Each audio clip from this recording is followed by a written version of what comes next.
Chapter 74, The Peace of the Grave. The Peace of the Grave. So Baldur killed his own parents? Exclaimed Fritha, hardly able to believe it herself. Good grief! Indeed, came Anomen in stern agreement, though he did stress the fact that his mother had been corrupted. Fritha snorted half-heartedly, still too shocked to be truly scornful. Yes, but by whose assessment of the thing? All I can say is, Ari had better watch out, especially now she's studying again. Did you know that Elder Yundra let her sit in on a lesson with Imura and Hulmera before the witch Laren departed? I couldn't say who was more proud, Ari or Minsk. I don't think I've seen him without a grin since they left. Anomen smiled as well, the two returning their attention to their path, the buildings becoming grander as they left the slums, traveling south towards the temple district, the streets quiet as dusk fell about them. It had been a pleasant couple of days, everyone split up, going about the city on their own errands as things slowly returned to normality.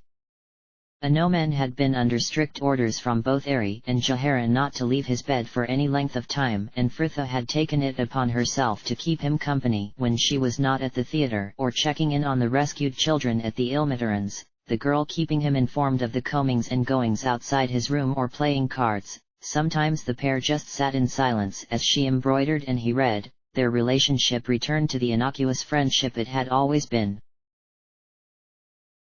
But he was well enough to leave his room now, and that afternoon had found their group reunited about a table in the common room, taking a late meal and discussing Dirl and their ongoing investigation.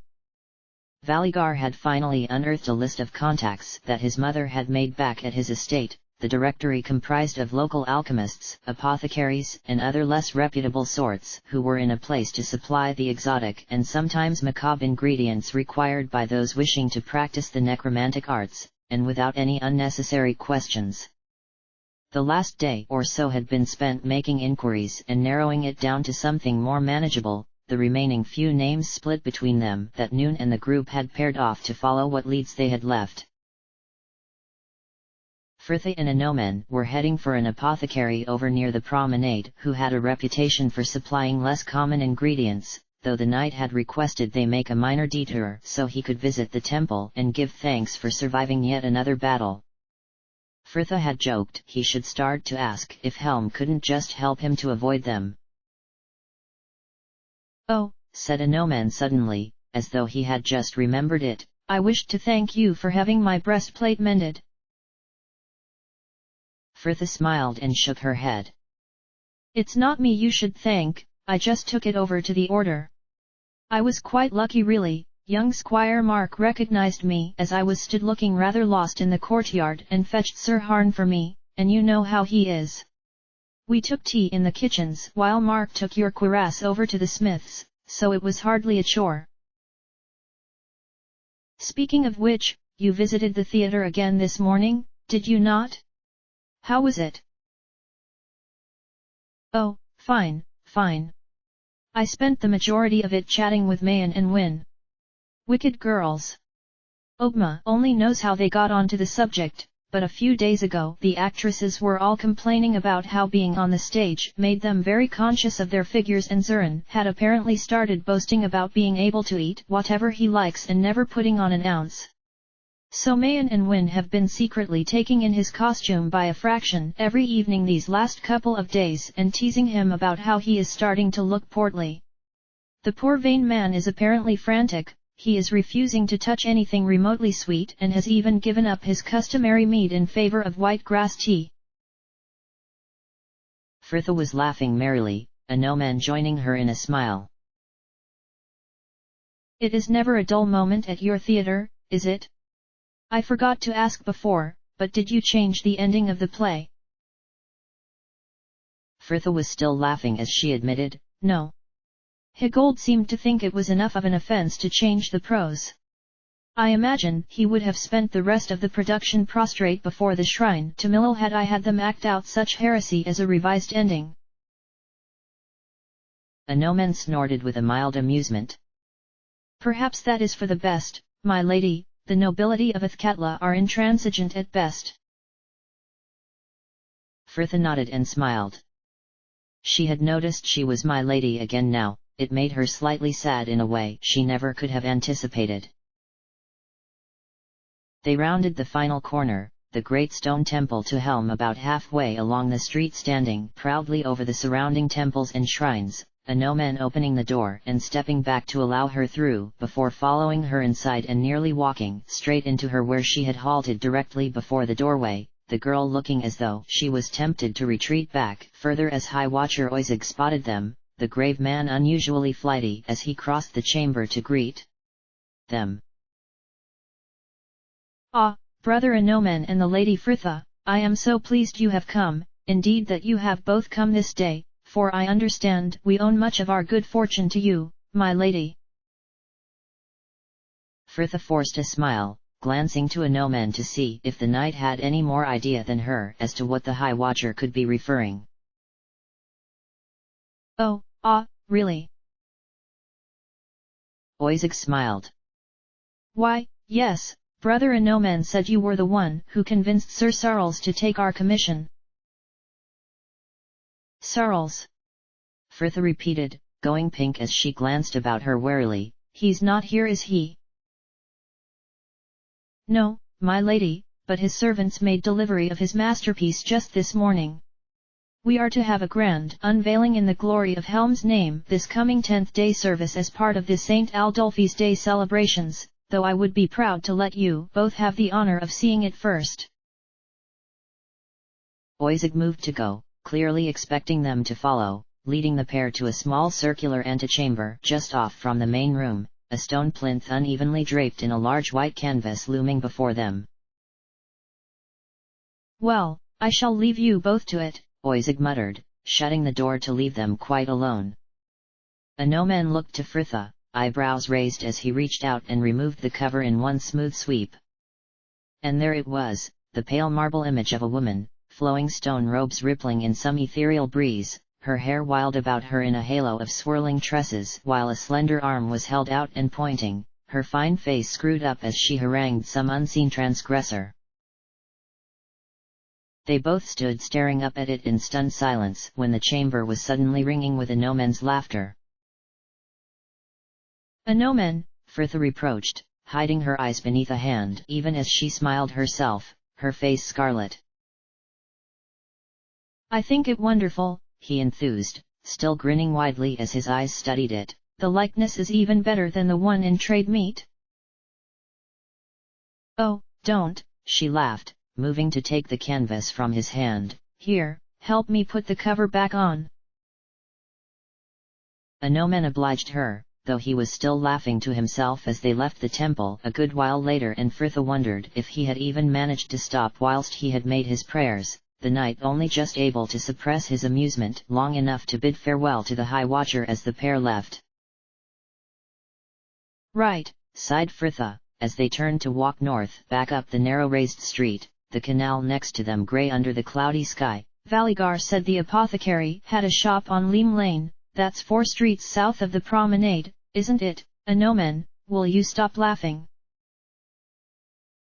The apothecary's shop was a dark green-fronted building with a single large window that ran the length of it, though dusty green curtains actually prevent all but the tallest from seeing into the gloomy room inside. The street it was set in seemed nice enough though, 2 lines of terraced buildings that held a jumble of houses and shops. His prayers had kept him a while, the days so much shorter now, and it was getting on for the evening. A tall woman was locking the door to the milliner's opposite, while further down the street a stout balding clockmaker was bringing in his canopy. Fritha and Anoman silently watching all from the mouth of the alleyway that ran alongside the apothecary's holding. Right, said Fritha, turning back to the man she was stood next to. I'll go in first, give me a moment or so and then come in afterwards with the story we agreed. Anoman nodded, the girl disappearing around the corner, and an instant later came the rattle of the door and the merry chime of a bell, followed by a polite if rather flustered voice, as though customers were something of a rarity for him. Oh, a pearl to you, miss, but I was just about to close for the Please, you must help me," interrupted Fritha's haughty plea, though the tale behind her spontaneous distress was cut off by the slam of the door. Anoman leaned back against the wall, continuing to watch the few people walk along the street next to him, all seemingly focused on their own destinations and paying him no mind. The milliner had disappeared now, as had the portly clockmaker, Anoman's eyes drawn to a simply dressed couple walking arm in arm, the man's clothes and hair still dusty with plaster, his empty hod resting over one shoulder, while the woman at his side smiled and nodded as he spoke. Anoman turned back to stare at the dull brick wall opposite. It had seemed an age ago he had made his promise in that darkened room, the words easy to give, though he was finding them a lot more difficult to feel, and Fritha's apparent gladness these last couple of days had been both encouraging and disheartening as he watched a semblance of her old cheerful manner returning, and he was forced to recall the reason. Anoman sighed to himself and straightened. It was likely long enough now for whatever lie Fritha had concocted to have taken effect, the chime of the doorbell announcing his entrance as he strode into the center of the shop. It was smaller than it seemed from the outside, the dusty shelves of jars and caddies that stretched floor to ceiling somewhat oppressive, something not helped by the sharp acrid smell that was emanating from the small cauldron that was bubbling on the narrow counter that ran halfway along the back wall. Fritha was in the far corner, the confirmed actress sending him a teary-eyed glare before whipping back to dab her nose on her sleeve and continue examining large jars of what looked to be frog spawn as the woolly-haired old man who had been hovering nervously at her shoulder immediately whirled to greet him. "Oh, sir," he came as he hobbled over to him, trying to smooth out his long white beard and black robes both. "I am afraid I was just about to close. If not a problem," Anoman cut in sternly, "I was not here on business." "Oh, well, perhaps. I am here as a representative of the most noble order of the Radiant Heart. The city understands that your reputation as a merchant could be ruined if the watch were to be seen visiting your premises, so the order was asked to send someone over to investigate matters more discreetly. There have been complaints, Master Apothecary, from some of your neighbors." Complaints?" the old man stuttered, his pale wrinkled face flushing, fingers moving to play nervously with the wispy ends of his beard. "Indeed, some citizens have raised concerns over certain clientele visiting the area, late-night deliveries and the like." "What? Why that is preposterous." The man scoffed, genuinely outraged. Whatever illegal activities he was engaged in did not lie there, it seemed. "Why, I cannot believe, who was it? That old fiddle-faddle, Idias? He was always jealous of my business acumen. That old clockmaker couldn't make a river run, let alone a timepiece." "Well, I fear all complaints must be investigated," Anoman pressed, keeping his gaze boring down at the old man as in his peripherals he watched Fritha slowly edge her way behind the counter. "Since they are groundless, you should have nothing to worry about." The apothecary was looking nervous again. "Oh, I see. Well, of course, have nothing to hide, though I do not like to think of the order wasting their time on the petty grudges between simple merchants. Perhaps we could come to some arrangement," he offered, half turned as though he was about to fetch something from the counter behind him. "Are you offering me a bribe, sir?" Anoman rumbled furiously, Fritha's face awash with relief as the old man instantly whipped back to stutter his objections. No, certainly not. Merely wishing to show you and the order and the citizens you serve that I am a respectable businessman," he assured, his stooped form even more bowed as he wheeled and crawled. "As you can see, I have many rare ingredients which others would have trouble to supply, ingredients in much demand for salves and antidotes to help the sick and wounded. Perhaps I could make arrangements to supply your order at a reduced cost." Anoman raised an eyebrow as Fritha rose from behind the counter and began edging back out, her hands busy securing something under her cloak. You seem an honest man to offer the city this aid. I will speak to my superiors of this, in the meantime. Excuse me, interrupted an imperious voice. Frithia stood behind them blotchy-faced and scowling once more, hands clutching a large jar labeled salamander eyes. But I wish to buy something, I was here first. Anomen and the apothecary concluded their talk with little more than a farewell, the knight waiting in the alley for Frithia to reappear, the girl back to her previous cheer and merrily swinging a small linen bag as she rounded the corner. Did you obtain what you required, my lady? The girl nodded. 4 ounces of salamander eyes and, she stalled, fishing a small slim book from her pocket which had been considerably fattened by all the random scraps of paper stuffed between its pages. 1 receipt book. This should give us some clue as to who his usual customers are. Come on, she trilled, setting off down the street. Let's see what the others have found.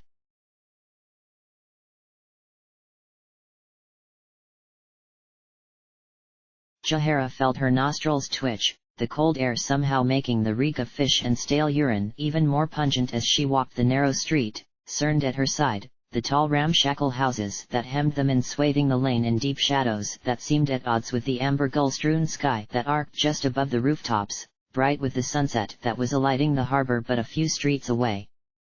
She and Cerned had been deemed the most suitable to speak with one of Valigar's least approachable contacts, a grave robber by the name Mazid, who had apparently supplied his mother with the bones, dead flesh and other bounties of the graveyard, the only words next to his name on the list Valigar had unearthed, the name of a tavern situated in the rougher end of the docks, and so there they were. Jahara pointed to the narrow lane that led away to their left. Is this the way? The next one, I think, came the man next to her, gesturing to the following turning with his staff, and the pair set off once more. Cerned had been remarkably calm about the slow progress they had been making concerning their investigations into Tyrol, especially since the 3 nights of the full moon were now upon them. But perhaps that was merely what he wished her to believe, the man spending nearly all of his time alone in his room meditating, and for her part, Jahara could not bring herself to press him on the matter. She had worries enough of her own at the moment. There had been no contact from Derman, and though he could just be out of the city on some task of his own, her fears were high that he had somehow tried to speak on her behalf and had been seen as conspirator and judged accordingly. Still, for all her own concerns, she could not completely ignore the troubles of the man at her side, the broken misery with which Cerned had once spoken of his son, and the tense hope that no doubt filled him now. He had been kind that last 10 days, always at hand with reassurance when her worries for Frithia pressed upon her heart, and Jahara felt, as another who had come into the trials and joys of guardianship by unexpected and untraditional means, she owed it to the man to help him in this as best she could. Here, this was the one, was it not? Cern's mellow voice broke through her thoughts, the man pointing up to the chipped peeling sign that jutted into the street above their heads, the plain letters above the poor picture of a dark-skinned man with a large black mustache and bright green turban reading the Kalim's head.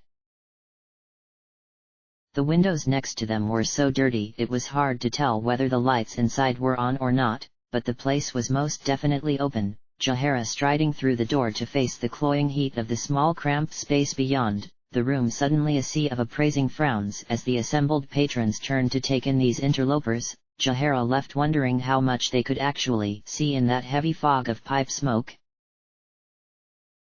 The stares were easily enough ignored though, the pair heading straight to the small bar that had been crammed into the opposite corner. The stout red-faced landlord stood at the counter listlessly cleaning a cup, while behind him a leaner lad with a dirty blonde braid struggled to tap the fresh barrel he had just heaved onto the stands.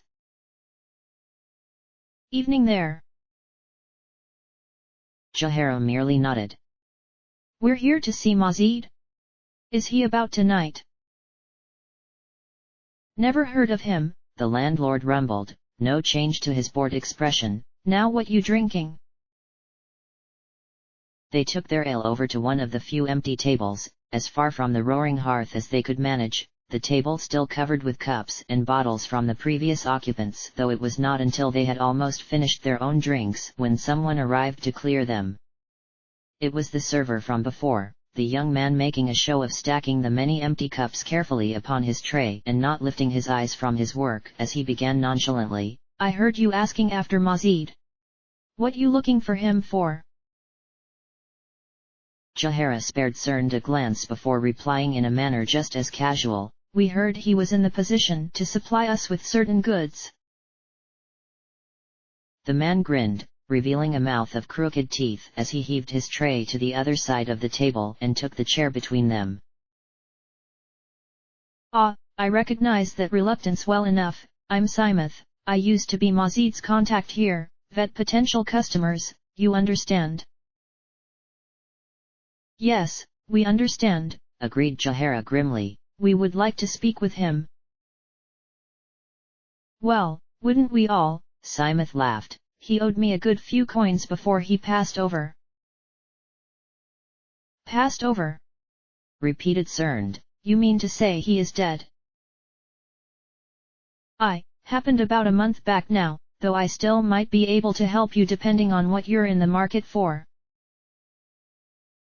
Jahara waved away his offer impatiently. Yes, but how did Mazid die?" Simoth frowned, eyes darting between them before he decided on his answer. "Well, they say it was an accident. He had been drinking a lot lately, business taken a bit of a downturn, and they found him drowned in the harbor." "But you do not believe that?" confirmed Cerned, Simoth wetting his lips nervously as he leaned in and dropped his voice. "He had been drunk plenty of times before, you know? I shouldn't really say anything, but there was a bit of a turf war going on at the time. Some new grave robbers moved into the city, foreign types, I heard.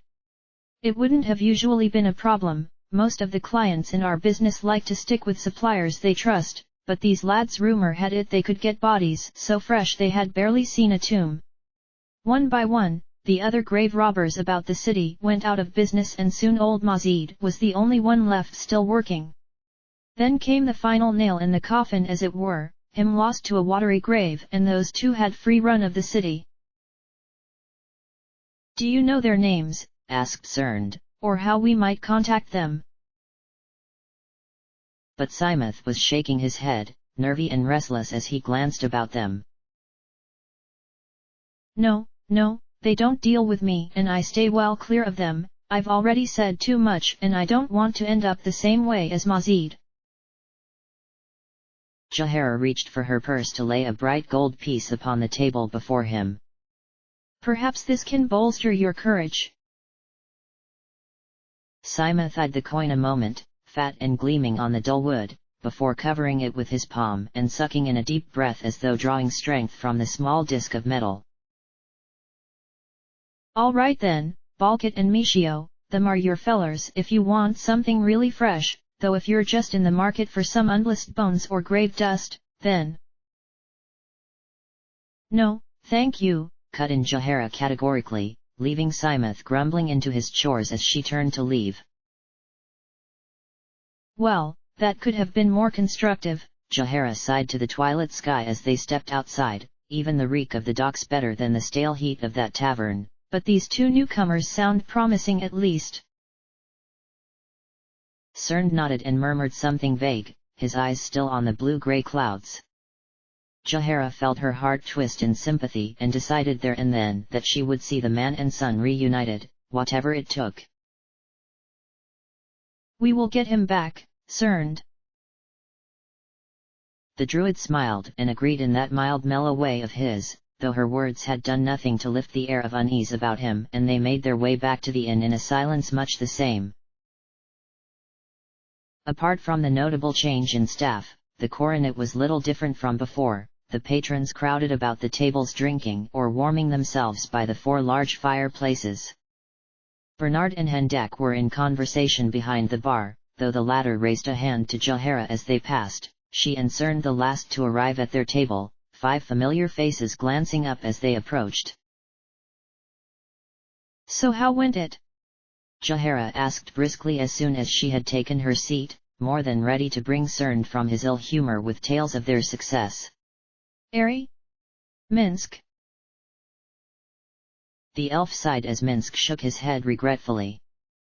Not so well actually.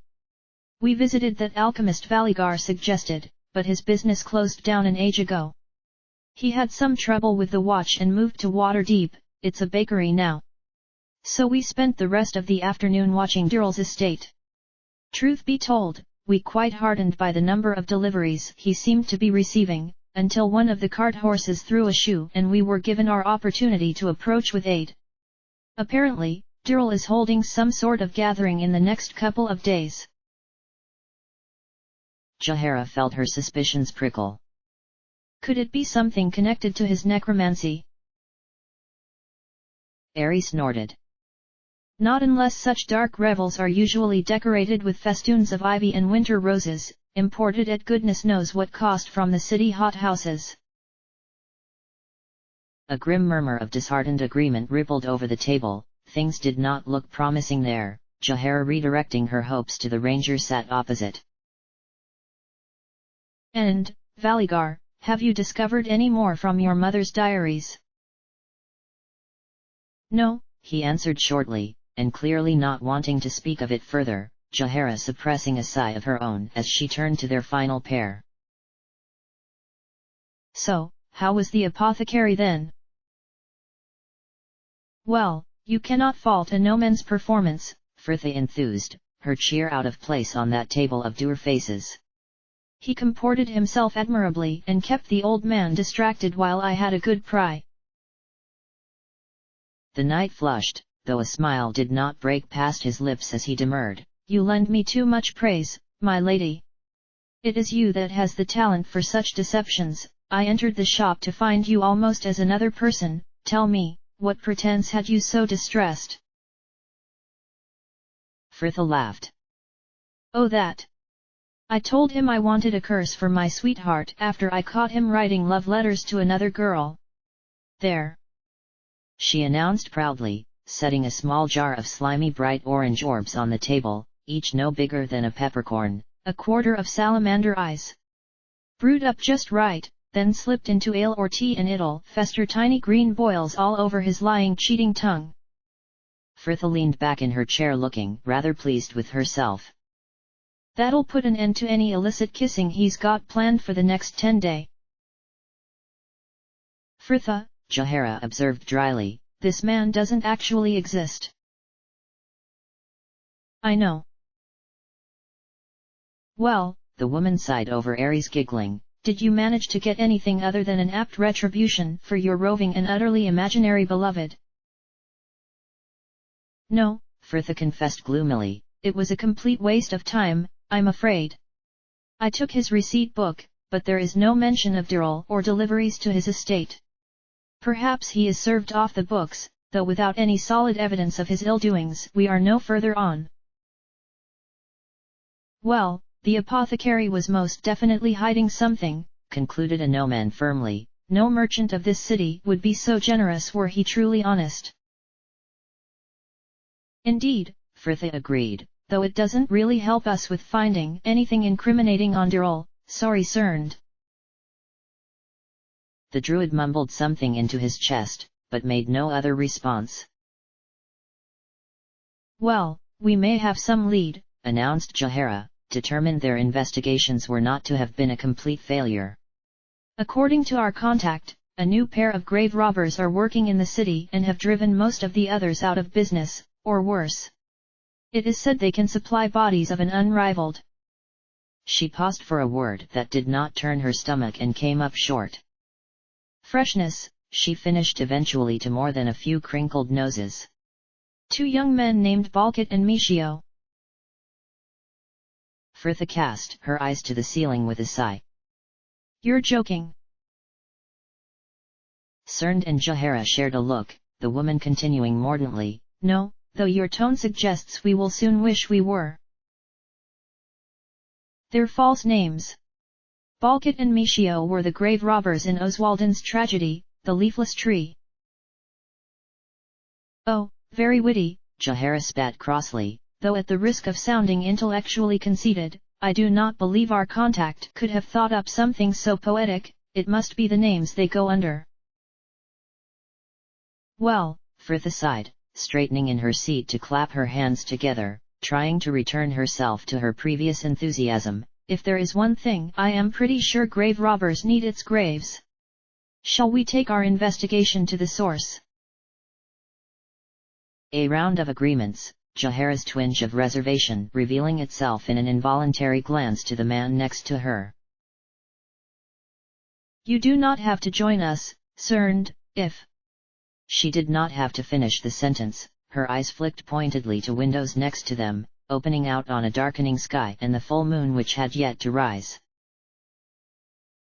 The man just shook his head though. No, it will be fine. I wish to come, this is all for my benefit, after all. He added with what could have almost been bitterness. All right, then, came Fritha after a pause. She had clearly heard it too. Well, we can take dinner here and then head over to the cemetery once night has fallen. And Jahara turned to signal one of the maids as the talk turned to more mundane matters, Ari playfully questioning Fritha about her adulterous lover, the young bard gleefully taking up the game with a shrewish rant which gave the subtle impression that she was perhaps not the easiest of ladies to be paired with, and their relationship would have been something he would have ended honorably, had he not been too afraid to tell her. Something that was proving entertaining for almost all of them, Cerned back to watching the windows with fathomless eyes.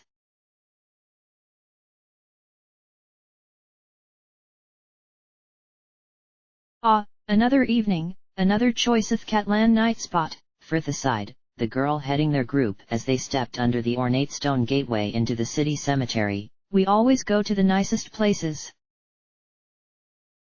What are you complaining about?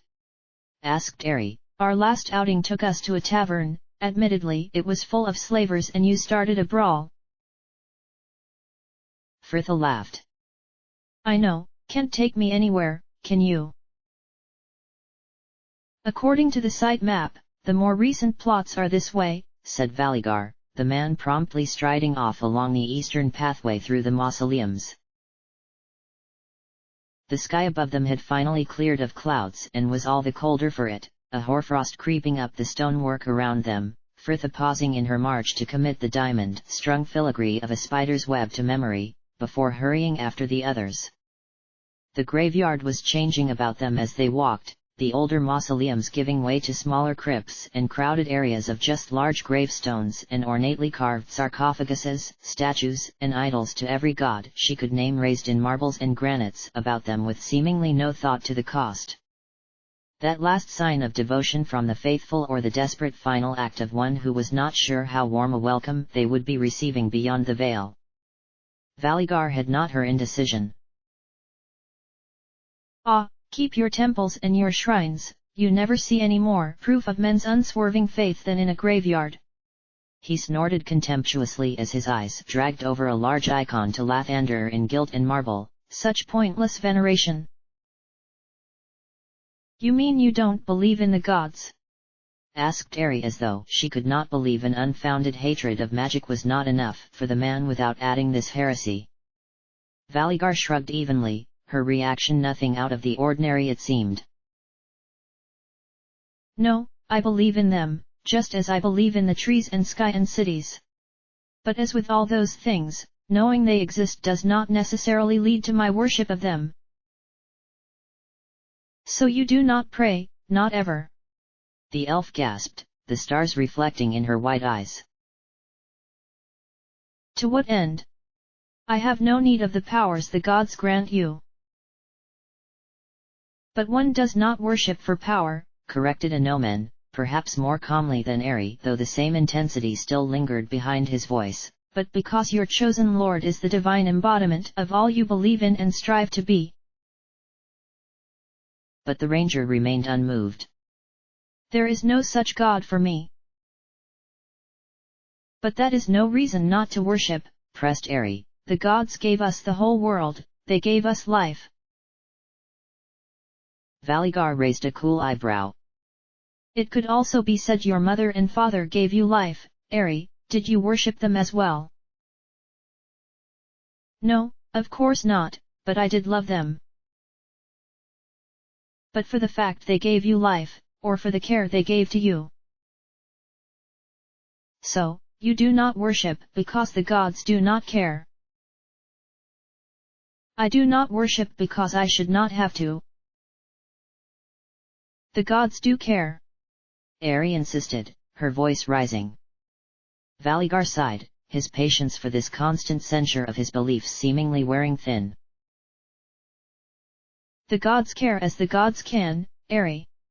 They are gods, immortal and beyond our understanding, and I do not believe that the prayers of mortals make any difference to the general outcome of their plans and desires. But what does our leader have to say on this matter? He continued, Fritha glancing up from where she had been trying to achieve different patterns with her breath in the frigid air and happily keeping out of it. You are the only one among us on who I have noticed no holy mark or allegiance. Do you believe in the gods, Fritha? Seems a bit daft not since I was sired by one, she laughed. Fritha! Chorused Jahara and Anomen. No, I did not mean. Valigar cut himself off with a sigh to clarify. Do you pray, Fritha? Yes, of course, well, when I want something. Fritha! Chorused Jahara and Anomen again, Ari adding her soprano to their disapproval. A half smile was twisting the ranger's lips though, her blunt honesty clearly amusing him. But without constant worship, do you not think it will merely draw resentful eyes upon you? Fritha shrugged. Well, maybe, but sometimes I think they might be all. Oh, why not let her have it? She so very rarely asks for anything and she has had a bit of a hard time lately. Valigar snorted, though he was still smiling as he said, I think you perhaps give the gods too much mortal emotion. I likely do, but I find I fear them much more when I don't.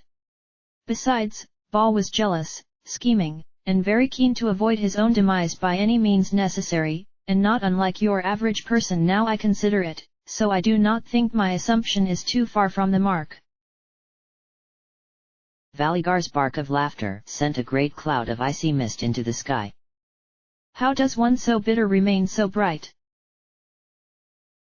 It's like Cern said, accept the cold and you soon get used to it. Isn't that right, Cern? Fritha laughed as they came to a halt at a small crossroads, a pale grey statue of Kale Mver raised upon a plinth at its center, the effigy looking down on them with a detached lifeless gaze, and Fritha wondered if the god himself would look any more expressive. Cern? She prompted again, glancing back for his agreement to find the druid walking along behind them with little interest in either their discussion or even the fact they had stopped, still walking as he muttered under his breath, his eyes fixed up the distant white orb that was hung low above the silhouette of the western rooftops. Talking to yourself, Cern? Fritha teased, her voice sing-song. First sign of madness. And you would know, snapped Jahara tartly, closing the distance between them to lay a light hand upon the man's forearm and start him from his trance. Cern, is there a problem? Sorry? No, no. He assured her tersely. I am fine. I merely have much on my mind. Are you sure? Asked Ari. You look rather pale. Yes, you can return to the inn if need be, agreed Jahara, making to take his arm. Come, I shall join you. He eased it from her grasp. No, I wish to stay. But, Cern. You heard the man, Jahara, interrupted Fritha blithely. Right, time to split up. We can walk in pairs about the area and meet back here in a couple of hours. Shall we take a turn about the gravestones, good Cern? She offered, not waiting for his agreement as she neatly linked an arm about his elbow, the druid stumbling after her as she slipped into the shadows between two plain stone crypts and they were gone. Well, I am flattered that you would wish to have me join you, though perhaps surprised as well. The druid began a few moments later when Fritha had finally relinquished him his arm and they were continuing their stroll through the mausoleums at a more reasonable pace. It is unusual for the magpie to be without its partner, and I am more used to you pairing yourself with Ari, or a nomen. Fritha ignored his intimation though. Well, I thought you might need a spell away from everyone. I know they mean well, but fuss, they're like old mud hens, the lot of them. They are merely concerned, he countered, wondering himself why he was defending them when only moments before he had been thinking the very same. They informed you of what occurred in the slave pits? Of course, they did, the girl exclaimed as though his partial transformation into a savage beast was a mere triviality. But you're a sensible man who knows what he thinks and how he feels, and I trust that if you say you are fine and wish to stay then you can, and that if there's a problem or you need anything, you'll let us know. Like you do? He asked pointedly, but Fritha merely laughed off his antagonism. Certainly, if I thought there were anything you lot could do. So something has been troubling you? I thought you had been in good spirits of late. Ah, I am found out. She laughed, the girl sending him an embarrassed smile as she confessed. I have not been sleeping so well. Jahara and I might have had a run-in with some mercenaries who had seen the bounty notices a few days back, and since then I've been finding it harder to drift off at night, and when I do my sleep is fraught with dreams of men I cannot see chasing me down darkened streets and rattling at my door. And did you not think to inform anyone of this? I or Jahara could brew something that would help you take your rest. Fritha looked instantly appalled. Oh, Cerned, thank you, but I am certainly not going to take a sedative when there is a good chance someone might try to get into my room and kidnap me. And so what other option have I? Go running to Jahara and ask to sleep in with her every time I have a nightmare? I gave up on that foolishness when I was 5. Cerned watched her smile, seemingly at ease with her troubles. So what do you do? Well, I read a lot, keep my journal and embroider until I am so tired I fall asleep with the needle in my hand, though I would not recommend that one, she grinned, you can find yourself suddenly awake again very soon afterwards. She laughed again and he felt suddenly frustrated that she could pretend to be fine to the point where she seemed to trick herself into believing it and he could not. Why are you doing this? He demanded suddenly. Investigating Dirl, helping me retrieve Asdale, it will earn you no coin. Fritha drew back, frowning, as though his question did not make sense. Well, no, but this is important to you, and how could I face Imoen if I raised the money for her rescue at the expense of all else? The girl turned from him to engage in unseen third. Oh, Imoen, the price I had to pay for you. Worth every copper? You cheeky mare! It was quite the sum I had to raise, but I managed it. Of course, we had to kill an innocent man and let some Rashami woman be taken by slavers and leave Cern's son with some evil necromancer to do it, but, well, you understand. Fritha shook her head. She wouldn't want that. I don't want that. The girl was frowning again, her eyes black in the gloom as they caught him with a searching look. Cerned, is something wrong? I mean other than the full moon and worries for your son and well, you know. He felt the answer rising in his throat unbidden, unexpectedly desperate to unburden his worries upon someone. To confess that, although he longed to have his son with him, he feared it too. And not only the fact his life would be so suddenly and irrevocably changed forever. Recent events had reminded him he was not merely a man, a darker presence lurking within him waiting only for a moment of weakness to emerge, and he wished he could voice to her the terror he felt, how he could never forgive himself if he lost control and hurt the boy. Cerned? Fritha questioned again, though she did not look hopeful about getting a response. the rasp of stone forestalling his reply, and the pair flattened themselves to the mausoleum they were stood before as the next crypt along opened, 2 men stepping from it and not even noticing them, their heads bowed as they searched through whatever small trinkets they had managed to find. The taller one was also the younger of the pair, face smooth and tanned under the mop of dark curls. He clearly thought of himself as something of a dandy, the lad dressed in fine long coat of dark blue wool that did not look particularly practical for digging through tombs, a fine scarlet scarf wound about his throat, while his older companion was more sensibly dressed in leather jerkin and plain brown cloak, tufts of graying hair sticking out from beneath his black felt cap. Frith's teeth were a flash of white in the gloom as she sent Cerned a grin, the girl drawing her sword as she stepped up behind them. "Halt there, sirs, his lordship, the magistrate has ordered your apprehension. 'Tis a foolish man who would dare raise their eyes to his fair ward, Celeste." The 2 men whirled, seemingly too bewildered to be afraid. "You what, love? Who in the else is Celeste?" Fritha glanced discerned with the briefest frown. The leafless tree, Act 3 Scene 2, she explained impatiently. "What did you do? Just flick through it and find 2 names you liked." But the men persisted to look confused, the younger of the pair still frowning deeply while his older friend shook his head. It's just like my Liza says, full moon always brings out the weird unsymmetrical." "You mean you're not Balkit and Michio?" confirmed Fritha looking heartily disappointed. No, love," agreed the younger man, seemingly glad the talk was returning to more familiar territory as he thrust a hand out at her. "I'm Baird and this here is Harris." "Evenin' there." "Fritha, Cerned," the girl introduced briskly, sheathing her sword to take his hand before making an instant return to the task that had dragged them all out there. "Well, you 2 are grave robbers, aren't you?" "Why, who's asking?" demanded Harris, eyes narrowed to the point where Cerned wondered how he could even see them in the gloom.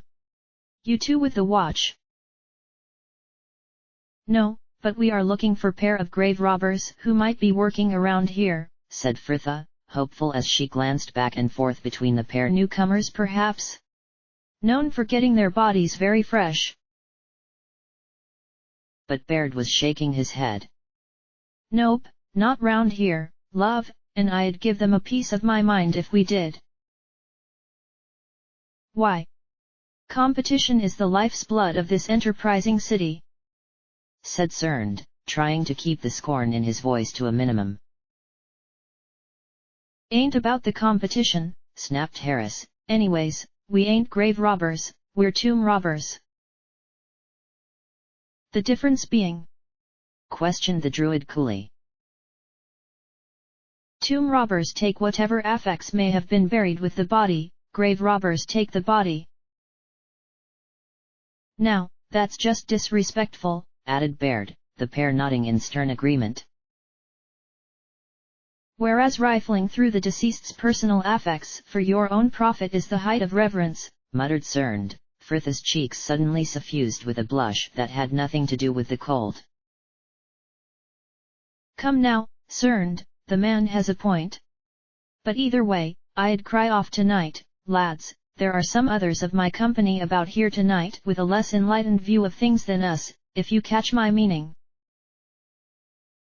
She sent the pair a friendly smile, the men clearly deciding her advice was worth heeding, Harris slapping his younger companion on the back. Come on, lad, it's bitter out tonight and if we hurry we can still make last orders at the Old Crow." A respectful nod and the men were gone, Fritha and Cerned walking the narrow paths between the gravestones and crypts for another hour before they headed back to the meeting place to find Ari and Minsk had not long given up their search as well, Jahara, Valigar and Anomen arriving but a quarter hour later, all with the same result. "Anything?" Fritha called to them, the men shaking their heads as Jahara answered for all of them. "No, This place is deserted. Silent as a tomb, laughed Fritha. Shall we head back? The muttered agreements were cut off by a soft "oh." Ari glancing up from the receipt book she had borrowed from Fritha while they had waited for the others. Fritha's interest was instantly piqued. Ari, this receipt book you took, there are regular sales being made to another shop. Another shop? Fritha questioned, moving to peer over her shoulder at the small book Ari was still rifling through.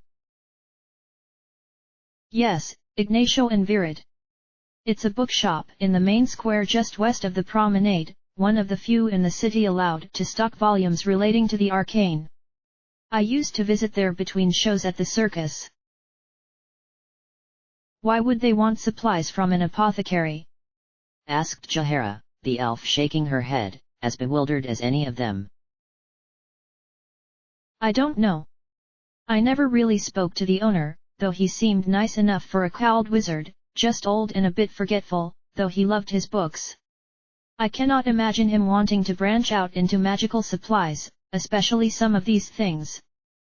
Ari glanced down to read the cramped spidery hand. Crushed foxgloves, raven's feet, basilisk's blood, these ingredients would be used for only very dark magic. Is there any other sort? Muttered Valigar. Now children, Fritha cut in sternly, Ari's mouth already open for her retort. Let's all play nicely. Well, it is certainly worth investigating the place, though I don't think it's anything that can't wait until the morning. The coronet was all but empty now, Hendak nodding them a greeting from behind counter as they trooped past him for the stairs. Apparently, the last decade spent fighting for his life every night had made him something of a night owl, Bernard more than happy to swap the day shift permanently. Fritha stepped into her room, listening to the sounds of the others bidding quiet good nights through the door behind her as her eyes fell upon the bed, and for a moment she saw it, the rest of her night stretching endlessly before her, the girl too tired to read, too nervous to sleep, and suddenly Fritha did not feel quite as weary as she had back in the graveyard. Outside in the corridor she heard the door opposite click shut, and suddenly she was opening her own again with painstaking care, shutting it behind her to steal further along the hallway and pause before the last door. Jahara! She hissed into the wood, her knock no more than a light rasp of her fingernails, though it roused the woman all the same, the druid appearing in the narrow gap between frame and door. Yes? Fritha, is something wrong? She questioned in an instinctive whisper. The girl grinned. No, I just wondered if you fancied heading over to the promenade to investigate a certain bookshop. Jahara confirmed with frown. And what happened to your plans to visit them tomorrow morning? Ah, come on, they're not going to tell us anything if they're guilty, and it's so hard to have a proper look about when the owners are actually there. The druid snorted, but Fritha could tell by the smile that was fighting to quirk her lips that she had won the woman over. Reason enough, I suppose. Just a moment for Jahara to collect her cloak and bag, and the pair were creeping back along the corridor, almost to the stairs when the door to their left swung wide. Going somewhere, ladies? A nomen. Jahara gasped, a hand clutched to her chest, Fritha making to slap his arm as she hissed, You scared the life out of us. The knight hardly looked repentant though. You are heading over to the shop Ari spoke of, are you not? How? I know you well enough by now, Fritha. A noman sent the girl a deeply disappointed look. You promised you would inform me before any more reckless jaunts about the city. Fritha flushed, defiant of both him and the guilt that was suddenly twisting through her stomach.